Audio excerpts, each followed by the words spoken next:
The Conversational Flow, a KCAS podcast. Hello, and welcome to the 9th episode of The Conversational Flow, an official podcast of KCAS Bioanalytical and Biomarker Services. KCAS is a bioanalytical CRO serving the pharmaceutical and biopharmaceutical industries for over 40 years. Unlike KCAS' other podcasts, the Weekly Bioanalysis, which features news and topics more generally associated with the world of bioanalysis, the Conversational Flow focuses more on the niche of flow cytometry and its role within the greater industry. My name is Adam Cotty, and I've been in the flow cytometry space for over 15 years. I'm here with my co-host, Brian. Thanks, Adam. My name is Brian. I've been in the flow cytometry space for over 13 years. Brian and I are members of the growing leadership and scientific advisory team at KCAS. Either or both of us are available to answer any questions you may have regarding this podcast or any of KCAS services. While our KCAS headquarters are located in Kansas, with additional location in Europe and a partner location now in Australia, we are both here in Philadelphia, and Jeremy, our producer, is in Missouri, so we're truly all over the map. We're ecstatic to have you listening to the 9th episode of our podcast, which will be available virtually everywhere. Wherever you choose to find and play your podcasts, you'll likely find the Conversational Flow. We welcome all of you, whether you're joining us for the first time or if you're a regular listener to any of our other podcasts. Today's episode will be a review of the latest news and resources, and then a focus on a topic of our choosing before discussing any feedback we've received from you.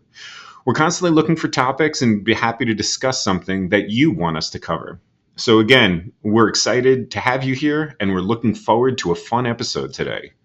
To kick us off for episode 9, Brian is going to go over news and resources before diving into today's topic. Brian? Thanks, Adam. We've got some interesting news articles today. So the first one is, so I guess I'll step back and give a brief agenda here. We'll go through some news, some investments, some really exciting KCAS news I'll be excited to talk about.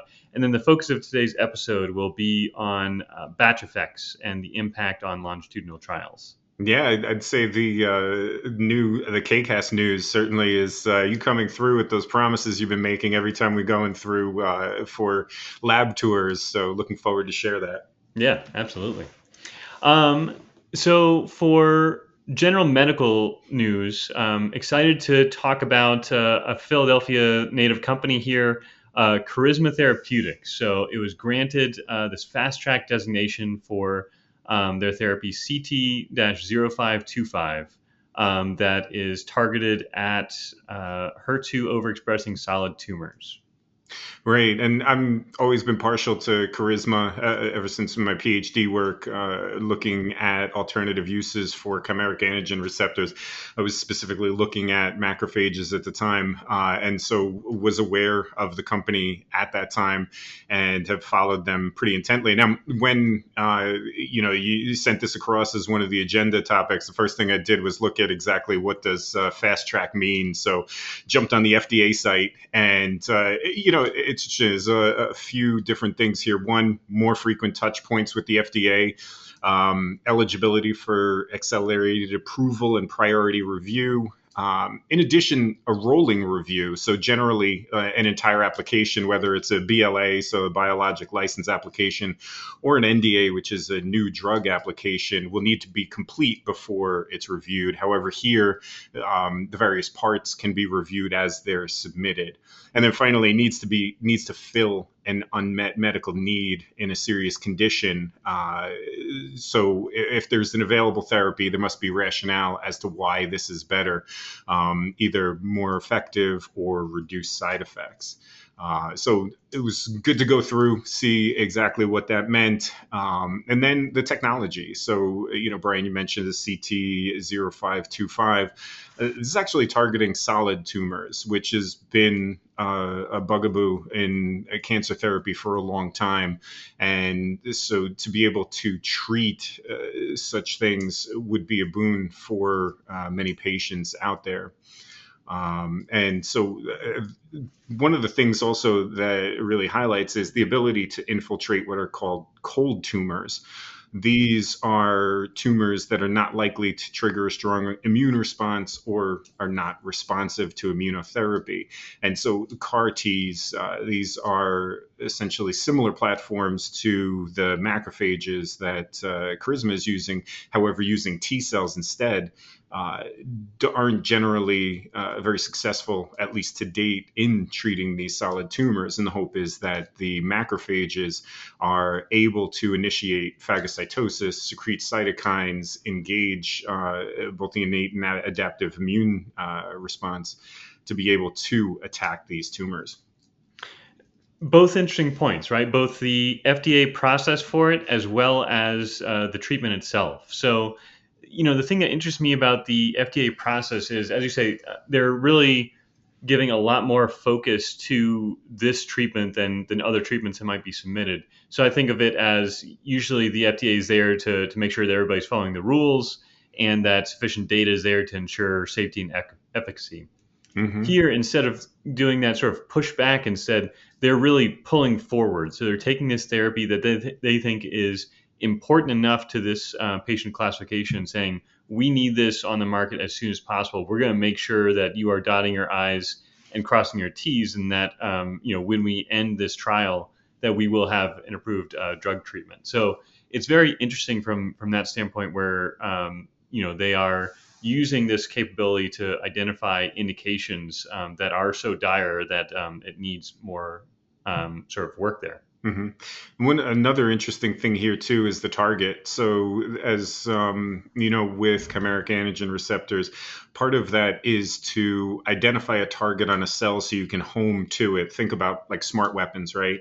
And all the things that we've talked about by and large for chimeric antigen receptors and T cells have been CD19 is what they're targeting. They're anti-CD19 SCFVs or whatnot on the outside of the cell.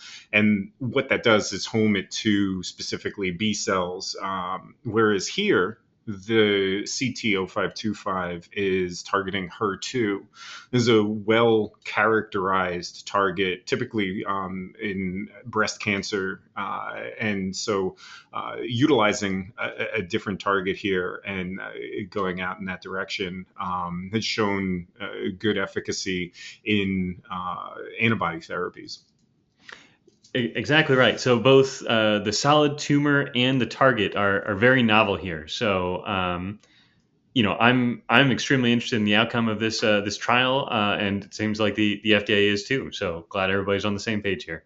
For sure. All right, I'll wait for the FDA to respond to the rest of my requests there. But for this one, they acquiesce. So good. I will say too, before we jump into the next thing, so I came from more of a discovery area before coming to KCAS. And so hadn't really dealt with BLAs and NDAs and had long been more of a black box for me. And so it was fun to dive into, the difference between the two, because you hear it a lot, a BLA, biologic license application. And as the name implies, it's biologic products. Whereas the NDA is more of a small molecule. So, interested in finding out that designation. Yeah, absolutely. No, the FDA and the whole drug development process is an interesting regulatory jigsaw puzzle. So I know later this year, we're actually going to dedicate a whole podcast episode to some of the regulatory concerns and how flow cytometry interacts there. So looking forward to that. Mm-hmm. So with that, I guess we'll jump over into another medical story. And this one is sort of entirely different track, still related to the immune system because, flow cytometry. But this one is about, in this case, Gilead is the company involved. And Gilead came out with a new injection that can prevent HIV. But the real innovation here is that it is there are a couple innovations, but the primary one that really flagged it for me is the twice a year frequency of injection. Well, it's gigantic, right? Because daily versus twice a year.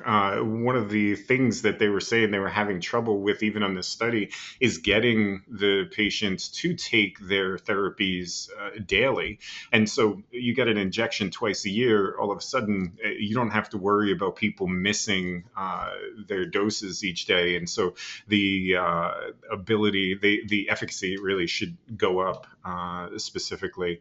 And so this was a study, phase 3 study on cisgendered women in South Africa and Uganda. And so that's women who identify as their gender at birth. And so it was, thousands of patients that had gone through. And with this, it's an injectable, it's a capsid inhibitor. And so prevents a portion of the generation of the virus. And so demonstrated 100% efficacy as a pre-exposure prophylactic, so much so that independent monitoring committee recommended discontinuation of the blinding phase. I was trying to look up how often this happened, but I'll be honest, I didn't find too much information. What that means, though, and you would think discontinuation is negative, it's actually entirely positive, because they didn't want some people to not get this treatment. They wanted, since it's 100% efficacy that they're seeing, that all participants were dosed here. So very positive. Just an incredible development for everyone in the study and everyone that is at potential risk of HIV here. So a huge win for this team, and hopefully they expand the indication to include men and multiple genders and anyone else that might need this treatment. But that just has to be like winning the Super Bowl and the lottery at the same time for Gilead, in terms of not only do they get to ideally get this product on the market faster and start helping people, but then also they no longer have to continue funding these very expensive clinical trials or this specific trial. So got to be just a wonderful feeling. Yeah, for sure. Yeah, so definitely very inspiring news there. And yeah, a lot of, again, regulatory interaction. So it comes up again. And that's the first one on the investment news there as well. Yes. So yeah, talking about regulatory. talking about the FDA pulling treatments in when they are targeting a specific population of interest. I don't think there's been any other example of that more salient than gene therapy. And this this first of the investment news is around the extended approval for DMD therapy from Sarepta. Right. So basically what this approval did was open it up to about 80% of the Duchenne's muscular dystrophy patients in the US. And so, a lot of people out there who need this therapy have access to it, the vast majority now. But that's not the only unique thing here. It seemed like there was some I would say disagreement as to the approval. And so in the end, it was pushed through. And I think the rationale behind it was explained as being more patient focused, right? And especially when it comes to rare disease gene therapies. And so the benefit was smaller, right? I mean, when we were jumping from the Gilead therapy where it's 100% efficacy, here you're not seeing those numbers, but the difference is that there is just a complete lack of effective therapies in this space. And so by approving it, the rationale was that it would provide time to be able to develop other things and hope that even if the overall number is not extremely high success rate, there were enough of them to essentially rationalize that it should be pushed through. Yeah, and I am fully behind that premise, right? That everything should be very patient focused, and that if something can help patients, then we should try to remove as many obstacles as possible. The lead in to this for me though is gene therapy already is sort of regarded as this wild west of regulations where it's not clear exactly what sort of data you need to show to get the gene therapy approved. And even if that, the hurdle to get your therapy approved is high and makes it difficult to get there, at least it gives you certainty. So the concerning thing here is that this sort of removes some of that certainty or makes it even, I guess, less certain than it previously was to say that, the primary endpoint of the trial doesn't need to be met and a therapy can still be approved. So what does this mean for the next DMD therapy, if that makes sense? Yeah, and it's a balance too. I didn't see too much in the way of side effects. And obviously that's got to be part of the calculus when these things get approved is yes, if there is some marginal impact, a positive impact, that's great. But if there's also a matching negative impact, then approving it really doesn't help.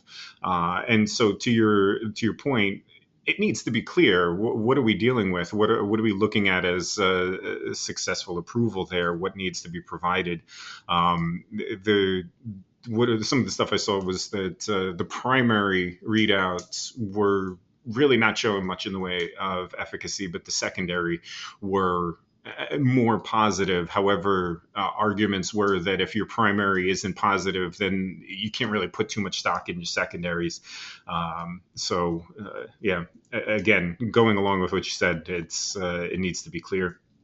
Yeah, and good and really well thought out clinical trial design is critical, right? So should those secondaries have been the primaries if that was the case and if that's enough? So, if this fast track designation from our first item was a pull from the FDA to bring a therapy on as quickly as possible, I'd say this is grabbing a therapy, putting it in the boat and rowing for them a little bit. So.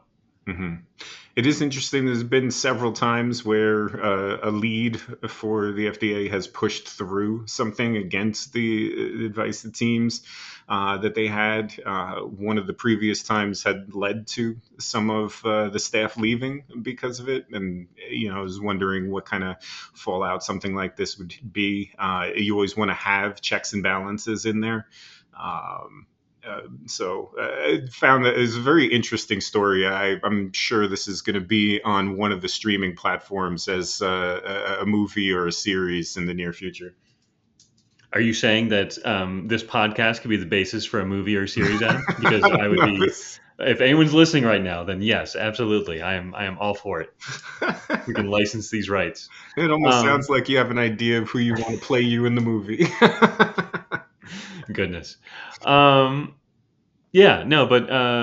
very interesting overall. And, the gene therapy space has been pretty hard hit by the overall biotech recession, if you will. The manufacturing costs are high, the patient numbers are low, and that's not a great calculation in terms of potential profitability.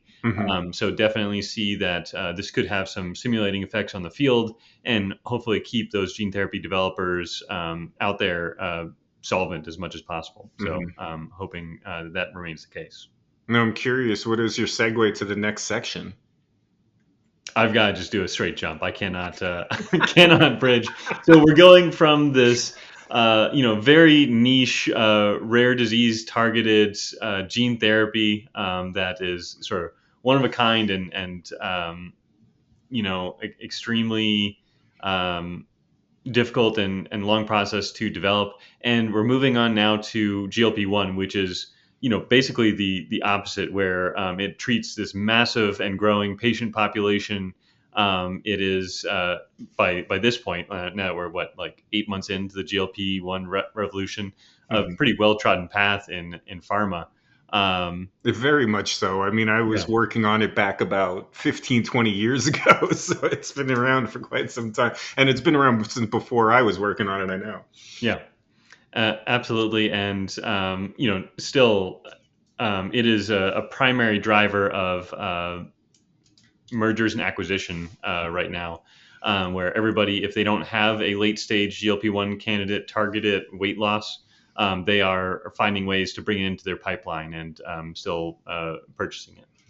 Yeah, and interestingly, the one that comes to mind, I know we talked about this Roche purchase of Carmo and their CT388 having presented 24-week data with placebo-adjusted weight loss of 18.8%. Now, even more interestingly, 85% saw a weight loss of more than 10%, and 45% of participants saw over 20% weight loss. So all of those, very, very interesting, weight loss, obviously a big thing, getting healthy, and as it matches or exceeds against comparators. One of the things that I thought was really striking, though, was that prediabetes patients saw blood sugar levels reach normal by the same time frame. And so certainly looking at what is this going to be, what is the data going to say for the later time points, 24-week is already incredibly encouraging.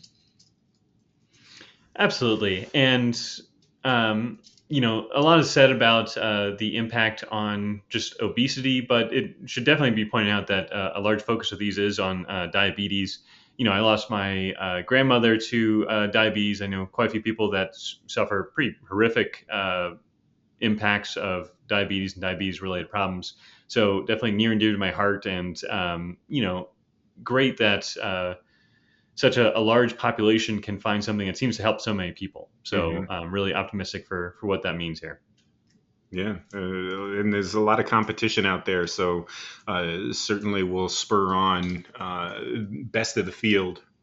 That's exactly it, right? So things like Gilead's injection, so more people competing to find ways to make it convenient for patients, more people competing to find the absolute best solution, and hopefully more people going into maybe different niches. So it's not drugs, as we well know, are not like a one-size-fits-all solution. So finding different patient populations that may benefit from different types as well. So all good signs.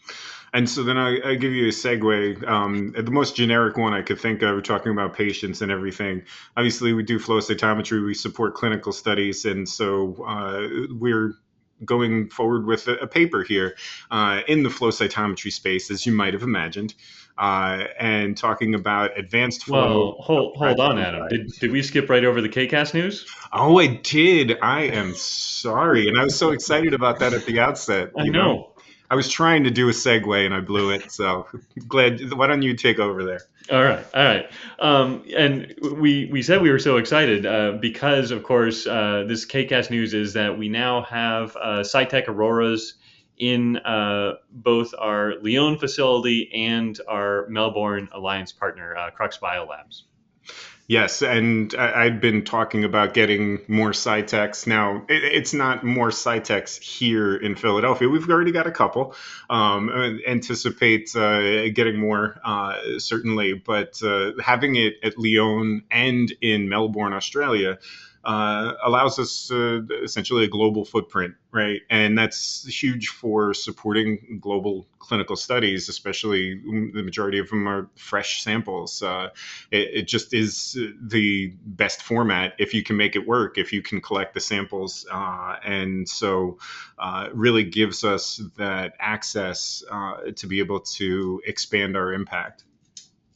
Absolutely. So we are absolutely excited about it. And towards your point, Adam, every time I give a lab tour, I tell everyone that comes through that I have promised Adam 2 new Cytecs a year, give or take.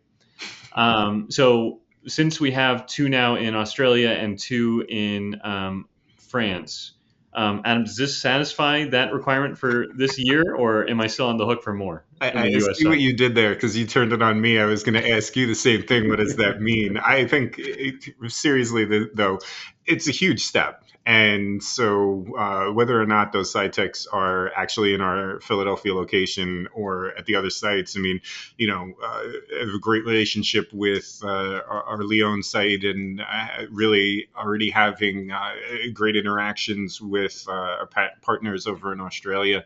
And so very excited with what it means for our organization. Absolutely.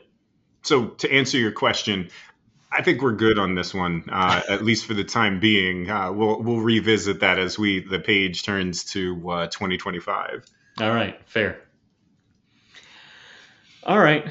And then you were in the middle of segueing into the paper. Yes. So I'll just jump right in. Advanced Flow, a practical guide. So this was published in Methods in Molecular Biology, which is a book series. The current impact factor is 1.13.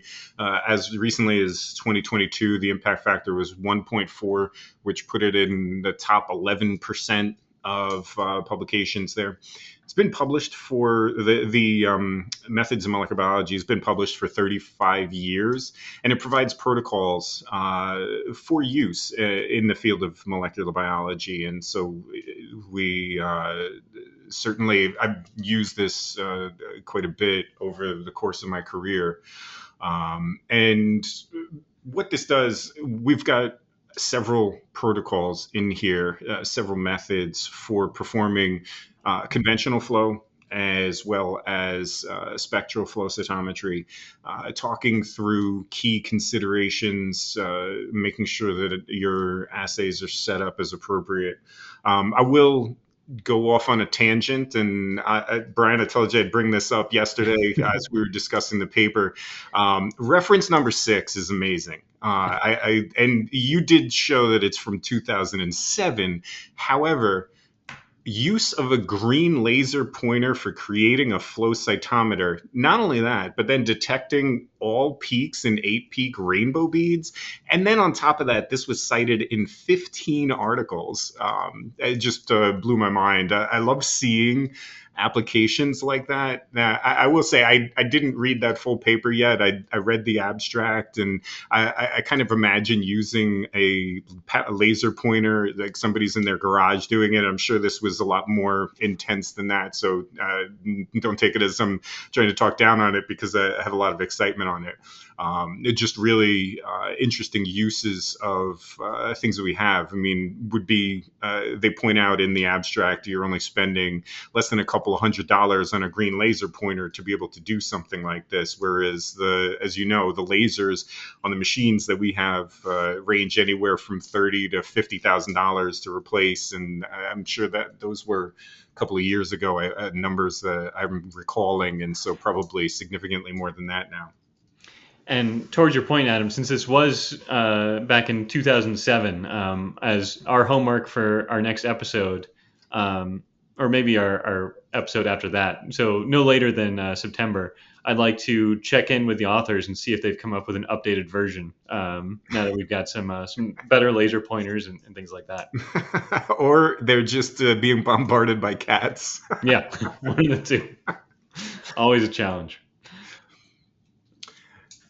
So I'm going to jump in. One of the things, section 3.1, that always speaks to me is autofluorescence subtraction. I mentioned at the outset that I'd done work on macrophages, and macrophages, as they're activated, are notorious for having autofluorescence.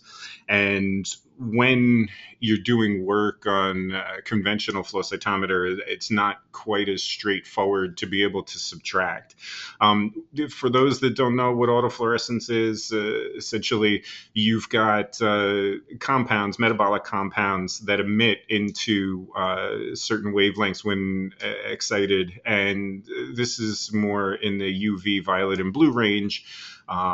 And so the cell status can dictate whether or not you're seeing autofluorescence. And one of the things that spectral flow enables us to do is to subtract that autofluorescence out.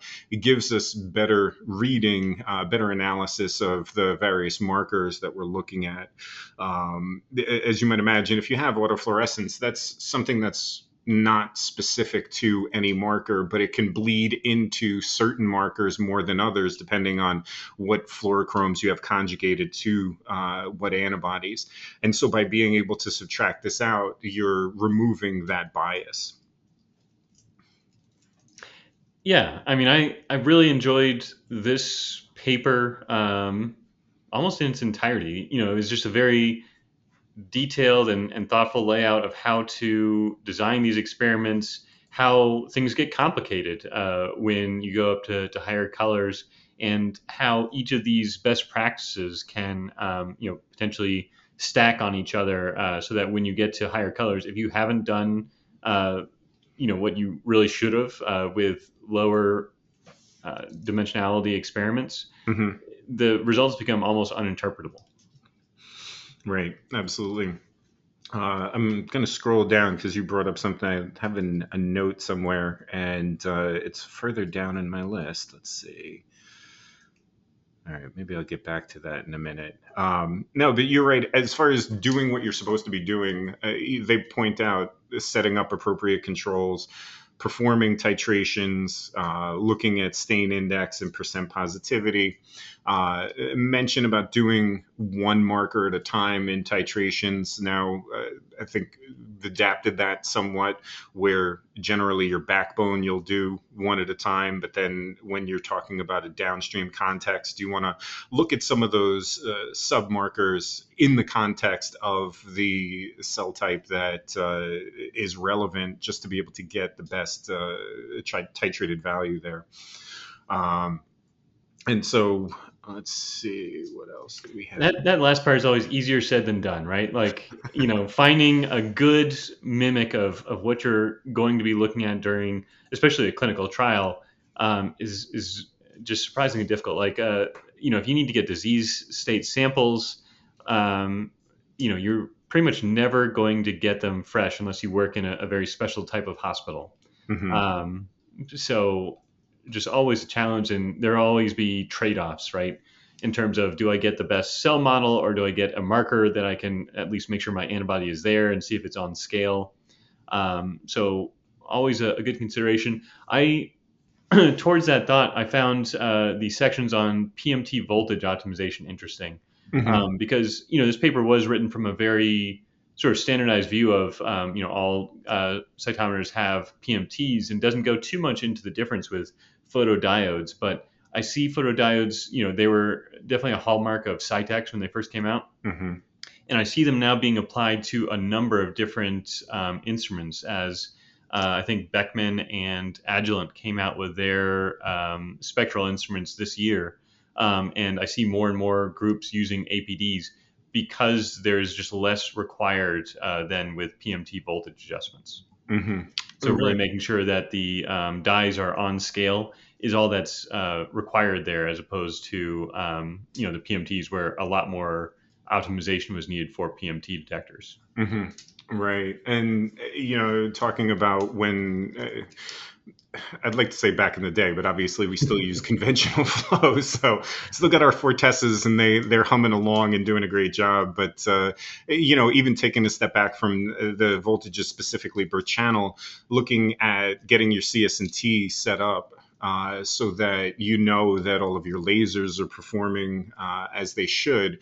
And so it's just a mixture of high, medium, and low beads there in each one of the various channels that are then essentially evaluated to see if they're within expected range. And once you've got your machine set up, you've got your single color controls, and you're looking at them as they compare to other channels, and adjusting so that the parameter in question that you're adjusting isn't higher in other channels, and just making sure that it's all set up appropriately and not off scale. And so, it's they did go through a lot of detail in setting up, like you said, PMT voltages, and then discussing what it's like as in spectral specifically. Yeah, and I love this type of paper because it really just collects everything that you should be doing and puts in one place. not quite a review article, but really sort of a best practice amalgamation. So I wish that this was the requirement to start off a PhD, that you had to create one of these papers to say, like, this is what is best, and what you should be doing. That way everybody knows, like, this is what you're following as you go through your PhD research. I think that'd be a useful thing. Yeah, I would. With this though, there's a lot of information in various areas that I think you really got to dive into, right? You got to have the experience with, because we're talking conventional, we're talking spectral, we're talking about samples, assay setup, machine setup, controls. Then once you've got everything set up as far as the voltages, unmixing, you've got your analysis, and so a lot of information. So you're saying no one would graduate their PhD if this was a requirement to start? I feel like it would take quite some time. Fair. But one of the things that I did latch on to as we're going through the spectral revolution, as it were, a lot of the machines sold at the time that you can use very closely related markers in panels. And I will be clear, I'm not saying you can't use that, right? So thinking about AF488 versus FITSI and getting those on the machine, they did address that and talk about spillover and associated spreading error, and that those combinations only work in special occasions. Most specifically, though, not using those same combinations on a same target cells. It'd be much more difficult to piece those out, and you want to separate markers appropriately so that you're not asking a lot more of the technology than it's capable of. Yeah, I mean, why make things harder than they need to be, right? Well, I will say it is a thought experiment, right? It may not necessarily be that you're making it harder for yourself, but as we push the limits, we're going up to 40 colors. We want to try to go to 50 colors and whatnot. All of a sudden, the options out there are minimal. You're starting to exhaust anything that you have that is realistic, and then you start having to pull in other things, and it becomes this juggling of marker for fluorochrome and how highly expressed is it, and how bright is the fluorochrome, and obviously there are panel builders now that do a lot of this work, and we certainly do that. But for groups that either don't have access or prefer to build on their own, there's a lot of considerations that go into building a panel. Certainly are, and only getting more and more complicated. Well, it's probably a good time to transition maybe from the paper into a somewhat related main topic of batch effects. Yeah, nobody likes batch effects. And what was it? The one thing that the website you sent mentioned, don't like batch effect unless it's cookies, right? And Yep. Everybody loves cookies. Was that the SciTech site, I think it was, that you had sent over, had that? No, that's the title of this podcast, Batch Effects, not just for cookies. So that was you that put that together. That's it, original. Very nice. I will say. So were you hungry when you were writing this? I was. Did you get any cookies after? I did not. I'm trying to get back on the wagon with my diet here. All right, so I'm going to partially derail our talk on batch effect, but what's your favorite cookie? I go. My mother-in-law makes an oatmeal raisin with some sort of like chocolate or macadamia nuts that's out of this world. Nice. I can appreciate that. The macadamia nuts, take it or leave it, but having the raisins and the chocolate chips and the oatmeal, when those are fresh and soft, so good. That's and it. Then for me, it's I love peanut butter cookies. Could eat them all day, and thankfully I don't have them in my house too often because that wouldn't be good for my health. Anyway, I will get us back on track, I promise. I probably should go eat soon. But batch effect. So what is batch effect? Essentially, you're having changes in the study that are not necessarily related to the variables, the scientific variables of the study.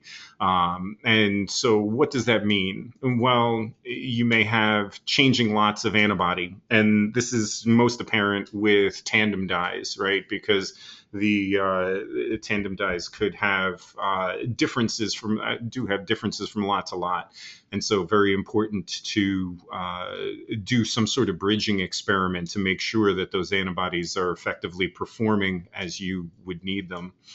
You could have technician differences, and so we basically address this when we do our qualifications or validations, look at interoperator, so that we know that our scientists can perform the assay to the same degree. There's a whole lot of different ones. So Brian, when you think about batch effect, what are some of the things you think about? Yeah, I'd say the ones that that you mentioned, and just thinking about the paper, um, you know, they're talking about the best ways to set up and standardize a cytometer and considerations to keep in mind there. Mm-hmm. So you can think about what is the batch effect of different setups, right? So every time, so let's say you start running a study, some time goes by, all of a sudden your laser goes out, you have to get a new green laser pointer, whatever it might be. And now you need to basically reset up your cytometer. Now you need to rerun your compensation. Will that have an impact on samples that are run with that new lot of compensation, new type of standardization that you're doing? Yeah, and even before you get to the point of getting the samples on the machine, it's just important that everyone's on the same page. Some of the things that they pointed to were differences in collection at different sites, how long it takes to get the samples packaged, if they have to go into a certain temperature, so on and so forth. So all of these things that could potentially have an impact. The duration of time of shipping from when the sample is collected to when it arrives at our site, a testing site, and then from that point until it's processed. And, again, addressing these things in a qualification, how long are these markers stable for? Sample stability is the test script I'm referring to. And that way you can understand which markers are more reliable. Now, all of those changes could cause a batch effect, depending on if you've got a number of samples, maybe you're not thawing the same way. So many times what you want to do is make sure that you've got the process locked down at each step of the way, trying to do it the same every single step, every single time. That's it, right? And the two strategies are minimize the number of batches. So can you freeze them, run PBMCs in a single batch, and then at least everything related to the instrument and the analytical setup is the same. Or as you say, make sure that it is so well controlled that you don't need to worry about that. And both have their pluses and minuses. If you're relying on a single batch, as you said, like if one of those reasons for batch effects is variability in PBMC processing, you're back to square one. Mm-hmm. So definitely something that you need to control at the beginning of a study if you are intending to go that direction. And to your point, having some sort of sample that you run in each batch, you can then monitor over the course of time. One of the things that we're getting more requests for Levy-Jennings plots. And so looking longitudinally at certain markers and making sure that they're consistently where they need to be. And that way you can make adjustments if you're starting to see some sort of change. Maybe there's an antibody that, despite normal practices for maintaining it, is starting to degrade. Sometimes these things happen. Then you'll be able to pick up on that early and switch to a new lot, do a bridge, so that you don't get to the point where you're losing data. Absolutely. And Levy-Jennings charts are a great way to do it. I like the sort of twofold version. They've got like a gross, there is something incredibly wrong here. If you go more than 2 standard deviations away from the mean, then that's usually an indicator that something is very wrong and needs to be looked at. But then even if there is something just slightly wrong, then a certain number of events over the 1 SD threshold will then trigger further investigation action as well. So definitely a good way to do it for either small and accumulating changes or pretty large changes there. And these kind of effects can have a bigger impact downstream, and especially too as you're getting towards more and more complex panels, the problem just becomes bigger. So you really need to be on top of it. Now, there are many ways as well to then automate data analysis and essentially tease out the batch effect so that you can normalize your data. The data-driven flow cytometry analysis is a paper sent over. This was from 2021, mentioned at the time there were more than 50 approaches to automating flow data analysis and computational methods such as cytonorm, harmony that can do that. And so it certainly bears consideration there. Sure. And just to go back to another thing that you had mentioned, you were mentioning I believe a PBMC control that could be run in each batch. And that's generally a healthy normal donor or some sort of spiked sample or treated sample to mimic everything that has happened to the test samples that you're looking at. And that's always a useful one. There are a number of sort of fixed cell controls like the CD-Chex material CD-Chex material. And then also some new synthetic ones from companies like Slingshot or just synthetic beads that look sort of like cells as well. Right. And the important thing here is it doesn't have to match the matrix of the samples that are coming in. What it does need, though, is to match itself across the study so that you can watch performance as it goes over time. Now, the consideration would be whether or not that control is able to pick up all the markers or enough of the markers to be able to be useful there. Sure. Because on top of that, we've also generally got FMX type controls. People call it a gating control. It's not exactly a gating control, but it's a useful way to understand, difficult to identify markers and things like that. And then, other types of controls like CS&T beads, if you will. So basically things to make sure the cytometer is performing as expected. And then some more exotic ones coming out like scatter bridge and a couple of the other ones that can basically look at all the detectors and just make sure that the detectors are performing within their limits that have been predetermined for the assay. You mentioned FMX, and going back to the paper that we reviewed, they actually brought up isotype controls. And that's something that really haven't seen as much of several years ago, 10 years, whatever you want to call it. Isotype controls were in a dogfight with FMOs as to what was the best control. I think we've seen more usage of FMOs as time has gone on, as well as FMXs. So for those that are not familiar, fluorescent -1, that's your FMO. Basically, just out of the panel that you have, you're removing one color. FMX just means that you're removing more. Now, there's a limit to how useful that could be. You don't want to do too many because it's just not as informative. And you're saying with our 36 color panel, we shouldn't just remove 15 of them and run a second tube there? I thought you were going to go for 34 and leave 2, because if you did 35, then, that's just your comp right there. So, Yeah, but and then for isotype controls, basically looking at the isotype of the antibody that you're using to detect reagents and whether or not that non-specifically binds. And so a lot of that is blocked by blocking FC receptor mediated non-specific binding, the FC block that's typically employed there. And so it's where the isotype controls have not been used quite as much, but it's cool to see it here.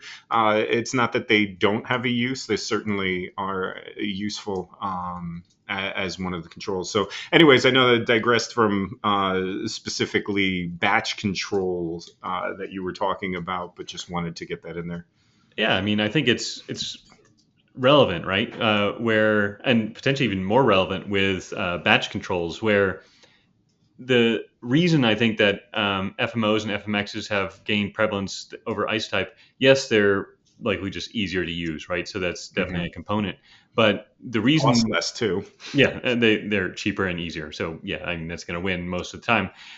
But the other reason I would argue scientifically is with isotype controls, there's so many other factors that could lead to like a non-specific signal, and now you're just sort of opening yourself up to that variability. If you're looking for batch effects and you've got isotype controls, that's another potential source now of batch effects. Yeah. And thinking through the cost, just making sure it's not having to buy another reagent. I'm sure the argument could be made that on antibody added per on FMO or FMX, there's less of a differential in cost, but just want to point out what I meant by that. Sure. Yeah, absolutely. Yeah, and then that leads to the last sort of starter question I had on batch effects in terms of timelines. So some things make sense to be worried about on certain scales, and some things don't make sense, right? So if we have a PBMC study and we're going to run all the batches over the course of a month, you can reasonably assume that you're going to have the same laser for the entirety of that month. And you can allocate a single scientist or a combo of scientists that are the same each time so that you're reducing the possibility that there may be pipetting differences. Obviously go to great lengths to make sure that everyone's trained up effectively, but, that is something that certainly could be slightly different there from person to person.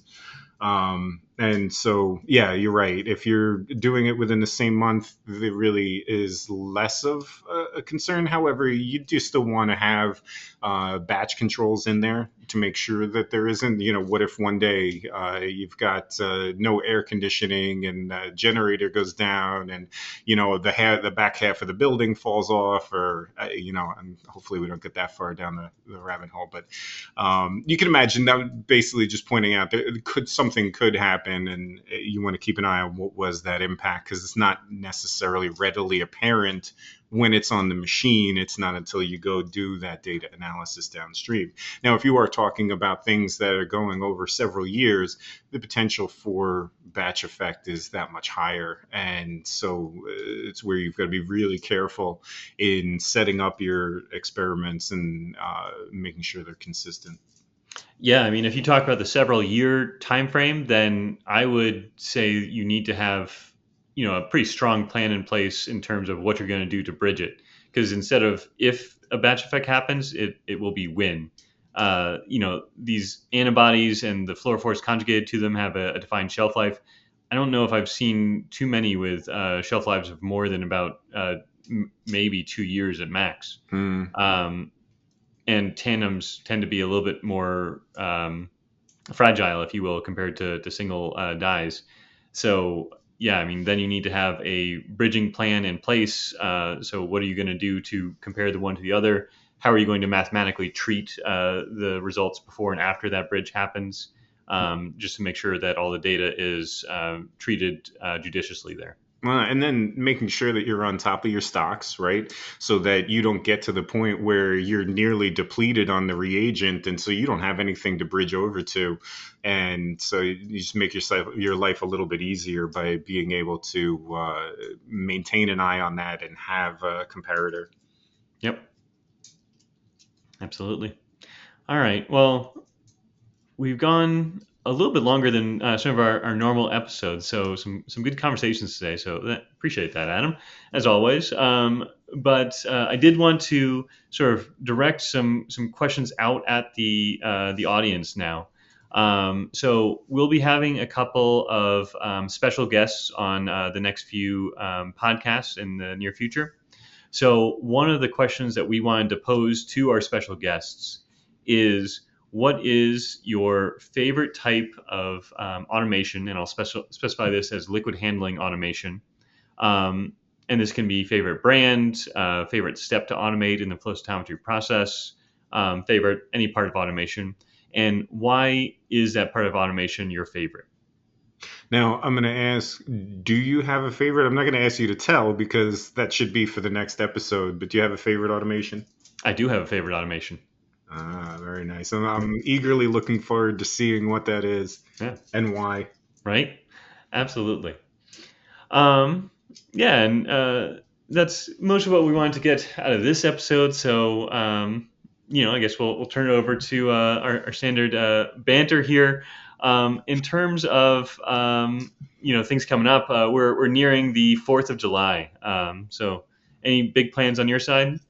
I wouldn't say big plans. You're probably going to laugh at this, but man, I like to make sure my car is washed and waxed and doing all the detailing inside. And it just having to commute every day, it's a comfort. So probably end up doing that because it sounds like this weekend it's supposed to storm. So that, have a bit of barbecue and really just relax. Just recently I haven't got back from the Jersey Shore. I get to enjoy some beach time with the family, which always is a favorite. I look forward to it every day of the year. So how about you? Nice.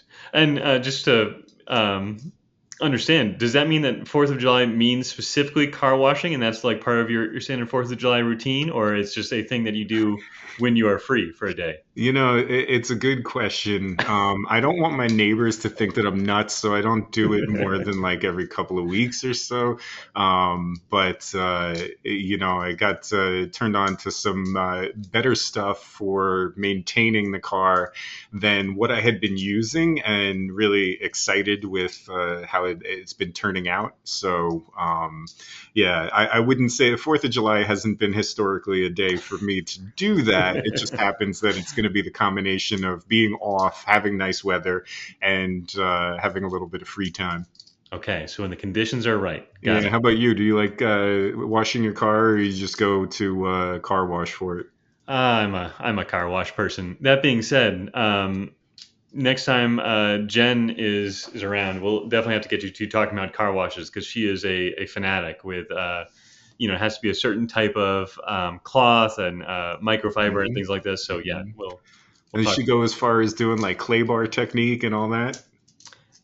I cannot tell you because it is not high on my priority list, but she has multiple buckets of materials for exactly this purpose. So yeah. See, I've got several. I got a shelf dedicated. My friend actually has an entire cabinet. So I haven't gotten to that point yet, but building towards it maybe. Nice. And yeah, 4th of July. I've got a 7 and a 5-year-old, and the 5-year-old still isn't quite sure if she's brave enough for fireworks. So we might, watch a video of them like quietly exploding, and then call it a night relatively early there. I get that. I remember my son was little. We used to have to put our hands over his ears so he could watch it, and he enjoyed it that way. It brings back memories. We'll probably stop by. The fireworks are like a mile and a half from my house, so each year they put on a nice display. Nice. All right. And then, the other big topic I wanted to touch on was ghosts. All right. Now, you're going to have to give me a little bit more than just ghosts, because that's a fairly broad topic there. So for a recent event, I went out to a hotel in Kansas, Atchison, Kansas, called The Elms. Mm-hmm. And The Elms apparently has a storied history of ghosts and has been on several different Netflix episodes of ghost hunters and other things like this. So there were ghost tours. Several people that I was with reported then seeing or interacting with ghosts later on. So I wanted to get your take on ghosts overall. So I'm going to ask you first. Have you ever had any experience that you would categorize as a paranormal, ghostly experience? Adam, I'm a pretty analytical person, and I can sort of explain away a lot of things related to physical phenomena. So no, I have not experienced anything that said to me, yes, this is a ghost that I'm experiencing right now. It's interesting, and obviously, being scientists, certainly you've got to evaluate things, and we study everything. I think I've always had the mindset that as you look over the course of history, there's always been things that weren't explainable that eventually became explainable, and I think to have the assumption that we know everything, we can explain everything. That's always been the hubris of humanity, right? And so leave a little bit of room there for the unknown, I would say. Let's see, what I characterize as ghosts. I trying to think. So there was one experience that I had where I was late night decided to play some Xbox, right? And specifically this game called Rocket League. And I've talked with some of our scientists here about this game because, I got into it because of my son. And it's fun, but it's also one of those games that can be really frustrating. And especially if you're trying to play it at 11 o'clock at night, you should have gone to bed maybe an hour beforehand. You get a little bit frustrated and, you have maybe a beer or two and you toss your controller out of frustration, right? So, I did that. I decided I needed to cool off before going to bed. And so went into my garage. And so this is an inside door. We always keep the outside door locked, but the inside door never keep locked. And I went in there, puttered around for a couple of minutes, and I went to go leave, and the door was locked. Now, my daughter wasn't even home at the time, and my wife was already asleep. And as I said, we never locked this door. And it's not like one of those chintzy little things that you can just or easily lock, right?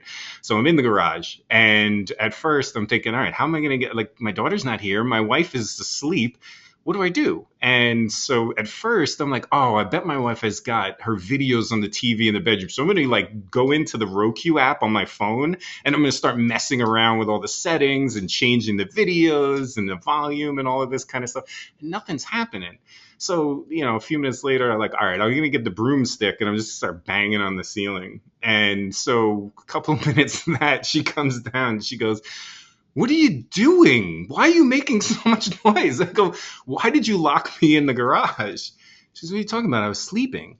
I was like, no, that can't be. And so anyways, I just a little background info. So, the way that I had coined it was we had lost my son, and that he was huge into Xbox, right?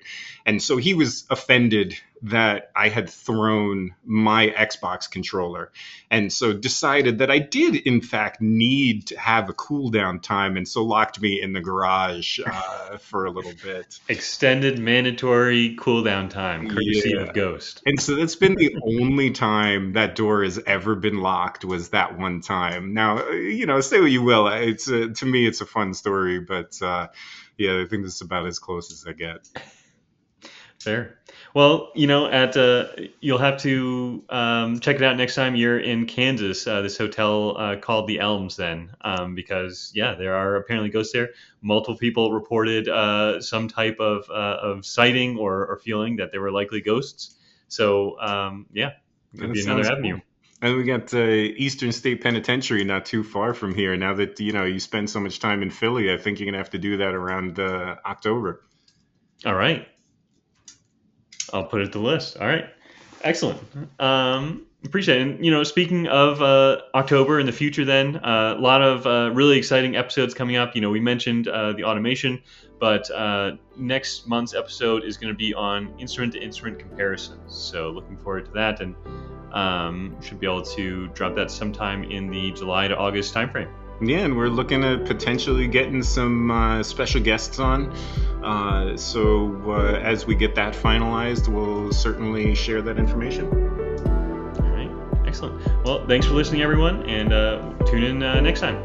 Thanks all. Take care.